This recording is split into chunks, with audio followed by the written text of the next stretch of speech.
নিরাপত্তা ভুলে যান, আমাদের গাড়িতে বড় বড় পাথর ছোড়া হয়েছে পুলিশের সামনে। হালিশ শহরে মমতা বন্দ্যোপাধ্যায় গাড়ির ওপরে বিক্ষোভ হামলা, তৃণমূলের কর্মী মারা গেছে, ওনাকে দেখার জন্য উনি গিয়েছিলেন, যাওয়া মাত্র চোর চোর চোর করে স্লোগান। যেহেতু আমরা সাংবাদিক, আমাদের কাজ হলো মানুষের কাছে সত্যটা অথচ বাস্তবটা মানুষের কাছে তুলে ধরা। যে মুখ্যমন্ত্রী মমতা বন্দ্যোপাধ্যায়, উনি কিন্তু এখন মুখ্যমন্ত্রী না, উনি প্রাক্তন মুখ্যমন্ত্রীও। ওনার বাংলাতে এখন দাম নাই, তবু ওনার কর্মী মারা গেছে, সেখানে দেখার জন্য মমতা বন্দ্যোপাধ্যায় ওখানে গেছে। ওখানে কল্যাণ ব্যানার্জি ছিল, আরও মোটামুটি আরও সব ছিল।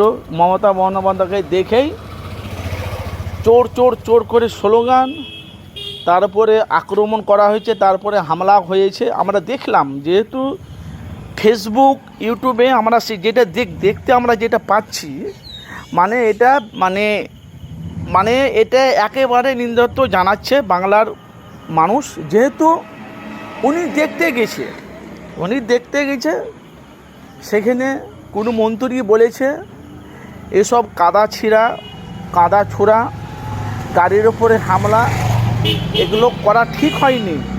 যেহেতু উনি একটা বাংলার আগে মুখ্যমন্ত্রী ছিল, এখন প্রাক্তন মুখ্যমন্ত্রী, সেই নিয়ে এখন যেহেতু যে বাংলাতে আপনারা জানেন যে যেভাবে এখন বাংলা গরম চলছে, একজন আর একজনের ওপরে যেভাবে দৃষ্টিটা আকর্ষণীয় মানুষ যে দেখছে, তো এর হামলাটা কারা করলো।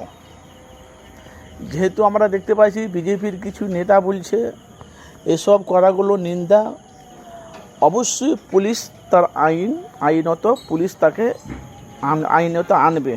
ভাই, আপনাদের মতামত অবশ্যই জানাবে। যেহেতু মমতার ওপরে হামলা, একটা তৃণমূলের কর্মী মারা গেছে, তাকে দেখতে গিয়ে মমতার ওপরে বিক্ষোভ, চোর চোর স্লোগান, এটাকে আপনারা কোন নজরে দেখছে একটু কমেন্ট বক্সে মতামত জানাবেন।